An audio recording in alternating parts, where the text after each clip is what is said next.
Hey guys, this is just a small tip for you guys who are using Android mobile. We generally intend to make some typo errors when we message or type in something on Google. So I'm going to show you just an alternate measure or a small suggestion from my end to fix the typo error. So I'm just typing in what is your name with typo.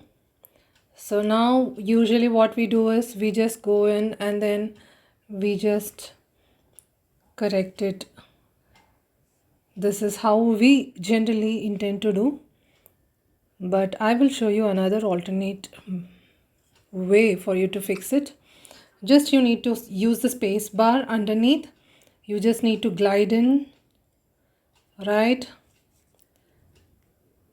This is how it is gliding in, so you can just correct it.